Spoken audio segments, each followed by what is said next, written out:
स्वागत है दोस्तों आप सभी का आपके YouTube चैनल एग्ज़ाम पैरा पर। मैं फार्मासिस्ट रॉबिन सिंह एक बार फिर से आप सभी के लिए लेकर के आया हूँ फार्मासिस्ट के क्वेश्चंस की सीरीज। और ये जो फार्मासिस्ट का पेपर है ये भी CGHS का पेपर है, हैदराबाद का 2018 में ये भी कंडक्ट हुआ है, लेकिन ये सेकेंड टाइम पे आया हुआ पेपर है, या आप ये कह सकते हैं कि दूसरे दिन आया हुआ पेपर है। ठीक है, तो ये जो हम लोग पुराना CGHS का कर रहे थे वो हम लोगों को कंप्लीट है। अब हम लोग नया CGHS का पेपर कर रहे हैं, और साथ ही साथ अब ये जो सारे जो क्वेश्चंस आएंगे ये आपके UP RVUNL जो फार्मासिस्ट का एग्ज़ाम लगा हुआ है अभी, उसके पॉइंट ऑफ व्यू से बहुत ही ज़्यादा इंपॉर्टेंट है। और साथ ही साथ आप किसी भी स्टेट का फार्मासिस्ट का पेपर अगर आप देने जाते हैं तो ये सारे क्वेश्चन आपके लिए इंपॉर्टेंट हैं। तो शुरू करेंगे हम अपना आज का सेशन, और आज हमारे 20 क्वेश्चन हैं। और पहला हमारा जो क्वेश्चन स्टार्ट होता है वो स्टार्ट होता जा करके which one of the following is not a live attenuated vaccine. देखिए वैक्सीन से एक क्वेश्चन जरूर आता है आपका, और आपका एक ये क्वेश्चन आया हुआ है। देखिए which one of the following is not a live attenuated vaccine, इसमें से कौन सा एक ऐसी वैक्सीन नहीं है जो लाइव जो है हम लोग प्राप्त करते हैं। मतलब इनमें से एक ऐसी वैक्सीन जो लाइव नहीं मिलती है, जैसे BCG हो गई, मीजल्स हो गया, पर्ट्यूसिस हो गया, या ओरल पोलियो हो गया। ठीक है, स्पेलिंग थोड़ा आप लोग करेक्ट कर दीजिएगा क्योंकि ये टाइपिंग की एरर है।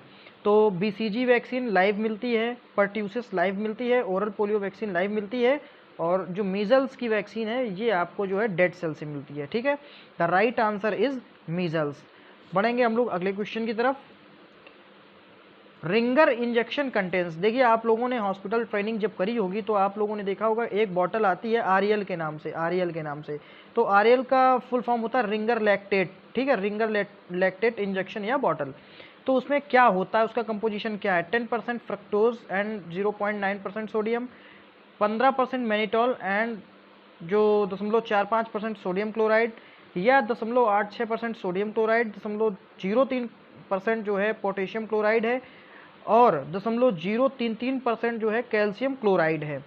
चौथा ऑप्शन है 0.9% sodium chloride and 0.245% lactic acid. तो ये आपके सामने चार ऑप्शन है, इनमें से सही आंसर कौन सा है? देखिए the right answer is C, और इसके तहत क्या है आपका 0.86% सोडियम क्लोराइड, 0.03% पोटेशियम क्लोराइड, और 0.033% calcium chloride. The right answer is C। बढ़ेंगे अगले क्वेश्चन की तरफ। The national leprosy control programme was launched in, देखिए नेशनल लेप्रोसी जो आपका कुष्ठ रोग है उसका कंट्रोल प्रोग्राम कब लॉन्च किया गया था, किस सन में? 1963, 1968, 1954-5, 1978। The right answer is C, 1954 and 5। 1954-55 के बीच में नेशनल लेप्रोसी कंट्रोल प्रोग्राम जो है लॉन्च किया गया था, और इसको आप याद कर सकते हैं drug and magic remedies act से। Drug and magic remedies act जो आपका आया था वो आपका आया था 1954 में। ठीक है, 1954 में आपका एक नया क्वेश्चन और एक तैयार। ठीक है, तो दोस्तों जो इम्पोर्टेंट क्वेश्चन मुझे लगेगा जो हो सकता है कि आए आपके एग्ज़ाम में UP RVUNL में, तो वो मैं आपको अभी बताता चलूँगा इसमें साथ में। ठीक है, तो अभी देखें बढ़ रहे हैं हम लोग अपने अगले क्वेश्चन की तरफ। Is used as an anticoagulants in the laboratory to prevent clotting in blood samples collected for transfusion. देखिए बहुत ही बढ़िया क्वेश्चन है, और इसके जो है आने के चांसेस हैं।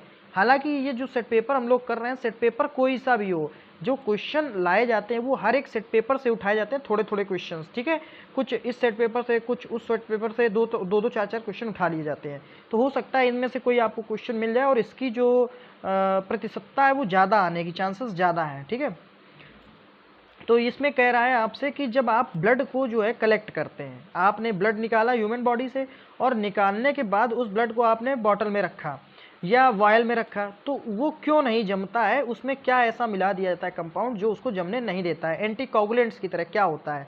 डॉक्यूमेरल, सोडियम सिट्रेट, वारफेरिन, या हिपैरिन। चार ऑप्शन आपके सामने हैं, आपको राइट आंसर जो है टिक करना है, और the right answer is B, sodium citrate. Sodium citrate जो होता है वो प्रिवेंट करता है clotting in blood samples collecting for transfusion. ठीक है, कलेक्टेड फॉर ट्रांसफ्यूजन। बढ़ेंगे हम लोग अगले क्वेश्चन की तरफ। Question number 5, benzoic acid, salicylic acid and nystatin are agent used for the preparation of, देखिए जो बेंजोइक एसिड हो गया आपका, सैलिसाइलिक एसिड हो गया और निस्टाटिन, ये ऐसे एजेंट होते हैं जिनका इस्तेमाल किया जाता है किस चीज़ को बनाने में, एंटी फंगल ऑइंटमेंट बनाने में, एंटी एक्जिमेटस ऑइंटमेंट बनाने में, एंटीबायोटिक ऑइंटमेंट में या इमोलियंट्स में। तो the right answer is anti fungal ointment को बनाने में हम लोग इस्तेमाल करते हैं सैलिसाइलिक एसिड, निस्टाटिन और बेंजोइक एसिड। ठीक है, बढ़ेंगे अगले क्वेश्चन की तरफ। The function of central drug laboratory is, देखिए जो फंक्शन होता है, क्या फंक्शन होता है सेंट्रल ड्रग लेबोरेटरी का, to issue loan licence, to analysis the sample of drug और cosmetic, to issue manufacturing licence, to issue repacking licence. तो the right answer is B, to analysis the sample of drug और cosmetic. Analysis करने के लिए sample और drugs अथवा cosmetics, जो sample होते हैं ड्रग्स का या कॉस्मेटिक का, उसको एनालिसिस करने का काम होता है सेंट्रल ड्रग लेबोरेटरी, CDL, जो कि कहाँ पे है, आपसे पूछा जा सकता है कि CDL कहाँ पे है, तो कोलकाता में है। सारे क्वेश्चन इंपॉर्टेंट हैं आपके, सारे क्वेश्चन इंपॉर्टेंट हैं और पढ़ना स्टार्ट कर दीजिए आप लोग UPRVNL फार्मासिस्ट का एग्जाम के लिए। The drug which is indicate for patient at risk of Reye's syndrome is, very nice, बहुत ही अच्छा क्वेश्चन है। Reye's syndrome, REYES, Reye's syndrome के लिए आपको जो है बताना इनमें से कौन सी ऐसी मेडिसिन है जो रेज सिंड्रोम कर सकती है, एस्प्रिन, आइबुप्रोफिन, एसिटामिनोफेन या इंडोमेथासिन। देखिए ये जो क्वेश्चन पेपर है इसमें विवादित रहा है ये क्वेश्चन, ठीक है, इसमें इन लोगों ने नन ऑफ द एबव, मतलब या आप ये कह सकते हैं कि इन्होंने विवाद में रखा है, ये खुद जो है कंफर्म नहीं थे, लेकिन मैं आपको एग्जैक्ट इसका आंसर बताने की कोशिश कर रहा हूँ और सही भी है ये। एस्प्रिन, एस्प्रिन क्या करता है, रेज सिंड्रोम करता है जाकर के, कौन सा सिंड्रोम, रेज सिंड्रोम एस्प्रिन करता है। बढ़ेंगे अगले क्वेश्चन की तरफ। Pellagra is caused due to the deficiency of, दोस्तों इस क्वेश्चन को आप लोग टिक कर लीजिए, मे भी ये क्वेश्चन आपको एग्जाम में देखने के लिए मिल सकता है, क्योंकि ये क्वेश्चन कम से कम ये चौथी बार रिपीट हो रहा है और अभी तक जितने भी हमने वीडियोस किए हैं किसी ना किसी वीडियो में ये क्वेश्चन जरूर रहा है। Pellagra is caused due to the deficiency of which vitamin, vitamin K, niacin, vitamin B6 या विटामिन B1। देखिए नियासिन क्या होता है, विटामिन B3, क्योंकि B1 होता है थायमिन, B2 होता है राइबोफ्लेविन, B3 होता है नियासिन, B5 होता है पेंटोथेनिक एसिड, B6 होता है पिरिडॉक्सिन, B7 बायोटिन, उसी को विटामिन H कहते हैं, B12 जो होता है साइनोकोबालामिन होता है। तो बढ़ेंगे अगले क्वेश्चन की तरफ, इसका जो राइट आंसर है वो है नियासिन यानी विटामिन B3। बढ़ेंगे अगले क्वेश्चन की तरफ हम लोग। The first tranquilliser of phenothiazine group of compound is, देखिए ट्रैंकुलाइजर का मतलब, देखिए सीधे सीधे मैं आपको बताने की कोशिश कर रहा हूँ सीधी सीधी लैंग्वेज में, ट्रैंकुलाइजर का मतलब पागलपन की दवा। जब साइकेट्रिक कंडीशन में, जब साइकेट्रिक इलनेस हो जाती है तब हम लोग ट्रैंकुलाइजर का इस्तेमाल करते हैं, ज़्यादा सीवियर कंडीशन हो जाने पे।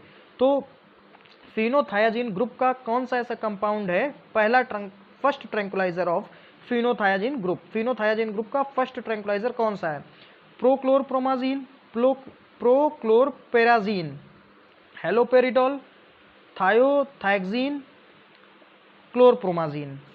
तो आपके सामने चार ऑप्शंस हैं, आपको टिक करना है सही आंसर पे। The right answer is chlorpromazine, chlorpromazine के बाद आता है आपका प्रोक्लोरप्रोमाजीन, ठीक है। तो आपका जो राइट आंसर है वो हो जाएगा क्लोरप्रोमाजीन, आंसर नंबर जो है इसका डी आएगा, ठीक है, ऑप्शन नंबर डी। फिर बढ़ेंगे अगले क्वेश्चन की तरफ। Which of the following is the function of a clearing and forwarding agent, देखिए जो क्लियरिंग एंड फॉरवर्डिंग एजेंट होता है उसका क्या काम होता है, क्या फंक्शन होता है। आपके सामने चार ऑप्शन है, आप खटाखट देखेंगे हम लोग। To submit the sale tax and other returns to the respective authorities before due date, to maintain adequate stocks of the entire range of product marketed by the company, to purchase goods from super distributors and sell to smaller territory, और जो last है वो है to collect the return goods from the market and arrange for replacement as per the policies of the company. तो इसका जो right answer है to submit the sell tax and other returns to the respective authorities before due date। तो जो function होता है clearing and forwarding agent का वो होता है जाकर के to submit the sale tax and other returns to the respective authorities before due date. Question number 11 की तरफ हम लोग चलेंगे। Which one of the following is not used in the treatment of diabetes insipidus. बहुत ही अच्छा question, very nice question. ऊपर वाला जो क्वेश्चन था वो आने के चांसेस हैं और इस क्वेश्चन के भी आने के चांसेस हैं, संभावनाएं हैं इस क्वेश्चन के आने की। तो इसमें क्या पूछा जा रहा है कि जो डायबिटीज इंसिपिडस है इसमें से कौन सी मेडिसिन ऐसी है जिसको इस्तेमाल नहीं कर सकते हैं डायबिटीज इंसिपिडस में। और डायबिटीज इंसिपिडस होता क्या है, आप लोग समझ लीजिए कि डायबिटीज दो तरीके की, एक मेलाइटस और दूसरी ये जो आपके सामने इंसिपिडस। तो डायबिटीज मेलाइटस को ही हम लोग मेनली जो डायबिटीज कहते हैं बोलते हैं भैया उनको डायबिटीज हो गई। तो डायबिटीज का मतलब हाइपरग्लाइसीमिया, जिसमें ग्लूकोज का लेवल बढ़ जाता है, हम लोग उसको मेनली हम लोग उसको जनरली कह देते हैं डायबिटीज हो जाना। लेकिन डायबिटीज दो तरीके की होती है, मेलाइटस और इंसिपिडस। तो मेलाइटस और इंसिपिडस किसी किसी में जो मरीज होते हैं उनमें दोनों जो सिम्टम्स होते हैं दिखाई पड़ते हैं। इंसिपिडस में क्या होता है, यूरिन का आउटपुट बढ़ जाता है, यूरिन का आउटपुट बढ़ जाता है तब भी ये सिम्टम्स होता है डायबिटीज़ का, ठीक है। और भूख ज़्यादा लगना तो ये भी सिम्टम्स डायबिटीज़ का, प्यास ज़्यादा लगना ये भी सिम्टम्स डायबिटीज़ का। तो ये दोनों जो सिम्टम्स है ऊपर यानी मेलाइटस में आ जाते हैं। इसमें क्या होता है, इंक्रीज हो जाता है आपका ग्लूकोज का लेवल।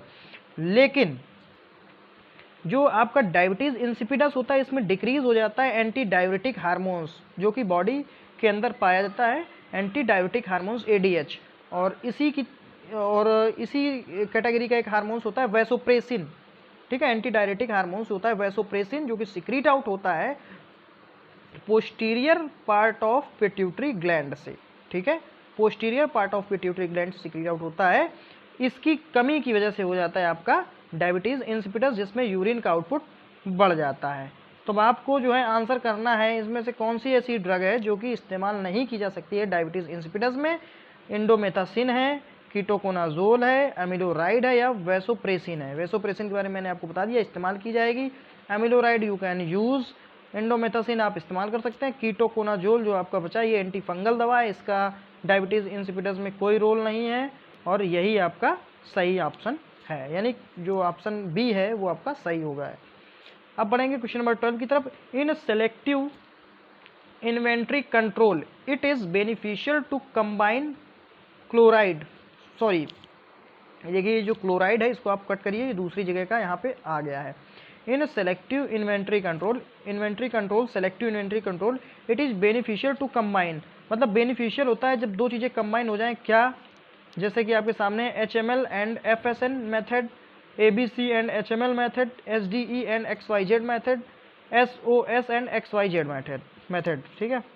तो क्या जो है इजी कर देता है, इसमें आपका आंसर आ जाएगा ABC एंड HML मेथड। अब आपका काम ये है कि आप इन दोनों का फुल फॉर्म जो है ढूंढेंगे और कमेंट करके बताएंगे। HML का फुल फॉर्म आप गूगल पे सर्च करिए, ABC का फुल फॉर्म आप गूगल पे सर्च करिए। बढ़ेंगे हम लोग अगले क्वेश्चन की तरफ। 13 number of question, pick the odd one from the following type of dressing. देखिए जो ड्रेसिंग्स के जो आइटम्स दिए गए हैं इसमें जो जो कंपाउंड दिए गए हैं, कंपाउंड क्या हम लोग इनको बोलेंगे प्रोडक्ट।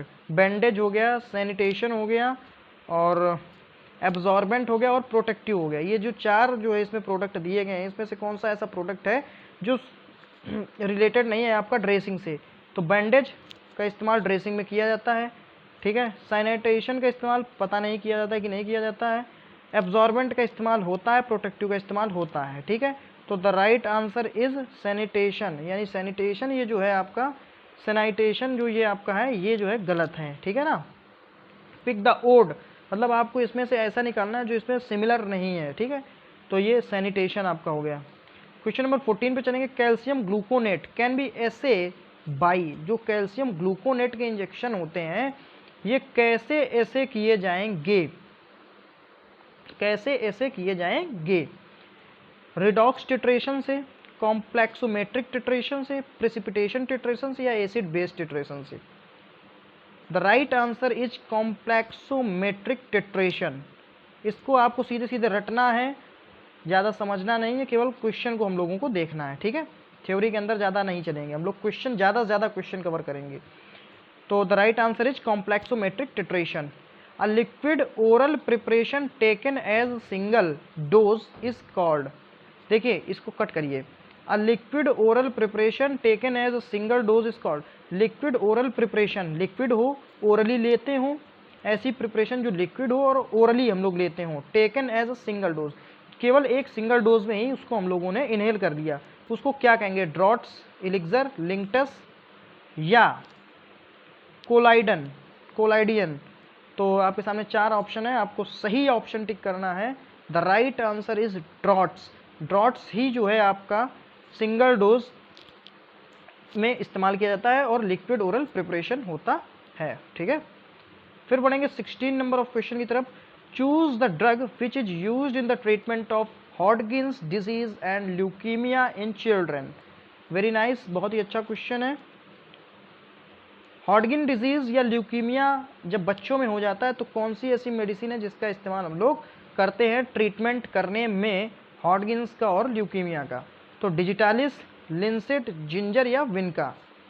सीधे सीधे आप लोग देखेंगे कि ल्यूकीमिया क्या होता है। Leukaemia is a type of cancer.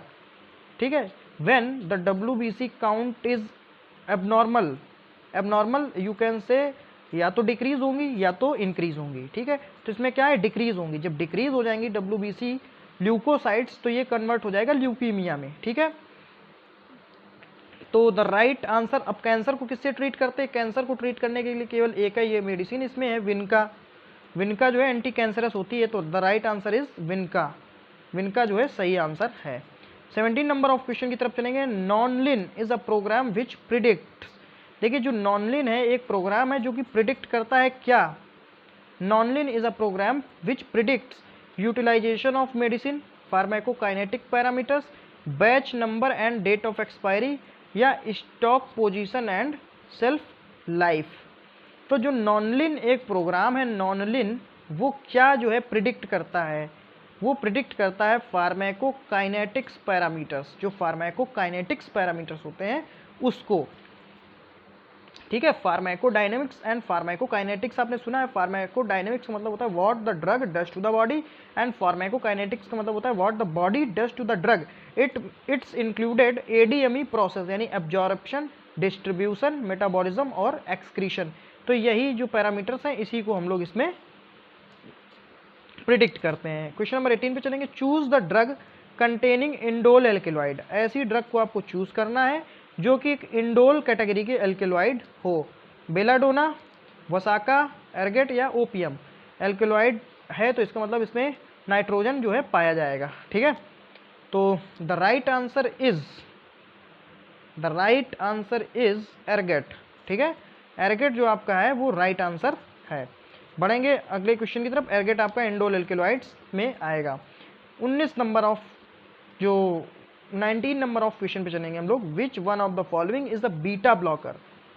देखिए, इसमें से कौन सा एक बीटा ब्लॉकर है? Benazepril, clonidine, atenolol, एमिलोडिपिन।